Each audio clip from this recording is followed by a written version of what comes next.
Bon matin tout le monde! Aujourd'hui, j'ai le privilège de pouvoir vous parler pour la pensée du jour d'un verset qui est important pour moi. Puis en plus, j'ai une petite cocotte ici, donc on a une petite invitée spéciale, Zoé, avec nous, parce que elle est importante pour cette présentation-là. En fait, je vais commencer par un petit témoignage personnel. L'année passée, en février, j'ai vraiment eu un mois difficile. J'étais enceinte, puis j'ai su au début du mois que à ma deuxième échographie que le petit cœur du bébé battait plus. Puis malgré mes prières et beaucoup d'espoir que ce soit une erreur ou qu'il y ait un miracle, j'ai fait une fausse couche là, 2 semaines plus tard. Puis ça a été un mois vraiment difficile, mais Dieu a mis à mon cœur un verset qui m'a tellement aidée en cette période-là, qui est Lamentation 3, versets 21 à 23, qui dit « Voici ce que je veux méditer pour garder espoir. Les bontés de l'Éternel ne sont pas épuisées, ses compassions ne prennent pas fin, elles se renouvellent chaque matin.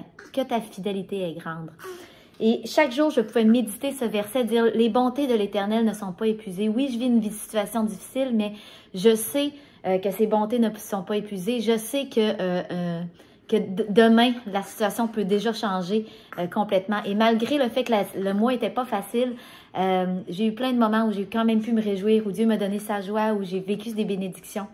Puis, quasiment un mois, un an, jour pour jour, le pire mois, le février qui était le pire mois de toute ma vie, s'est transformé en le plus beau mois de toute ma vie avec l'arrivée de notre belle Zoé. Zoé qui veut dire vie ou souffle de vie. Donc, Dieu est un Dieu qui apporte la vie, qui est plus fort que la mort. C'est un Dieu tout-puissant. J'espère que vous le croyez aujourd'hui, qui peut agir dans toutes les situations, même les plus difficiles. Dans la Bible, on a plein d'exemples où Jésus a vaincu la mort, que ce soit la résurrection de Lazare ou la fille de Jairus, ou même sa résurrection à lui sur la croix, qui nous permet de vivre et d'aspirer à la vie éternelle.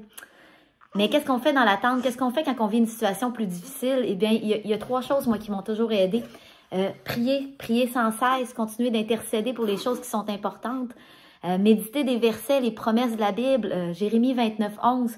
Je connais les projets que j'ai formés pour toi, des projets de bonheur et non de malheur, afin de vous assurer un avenir plein d'espérance. Continuer de le louer. Des fois, on ne sait même plus comment prier, on ne sait plus quoi dire quand on vit des situations vraiment difficiles.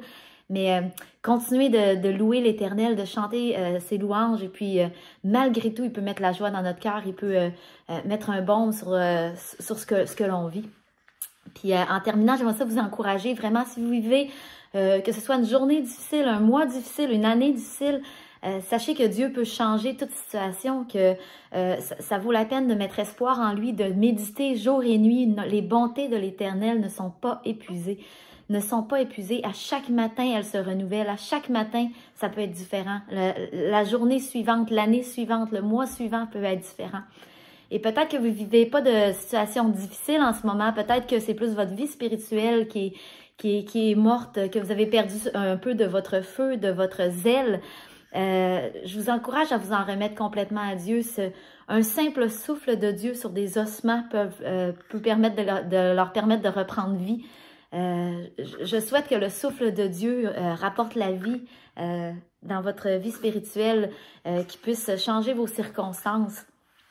Prenez confiance en Dieu en ce moment et puis je vous laisse avec ce verset-là et puis j'aimerais vous laisser en terminant un chant qui m'a beaucoup aidé, que j'ai beaucoup aimé et c'est « Souffle sur moi » de l'Église Momentum. Je vous encourage à le rechercher. Peut-être qu'on peut mettre le lien dans les commentaires et puis ça décrit très bien ce que j'ai vécu avec l'Éternel à ce moment-ci. Donc, et c'est ça. Donc, je vous souhaite une belle journée à tous. Et puis, Zoé vous salue du haut de ces 3 semaines. Donc, allô tout le monde. On vous aime beaucoup, beaucoup. Puis, à très bientôt.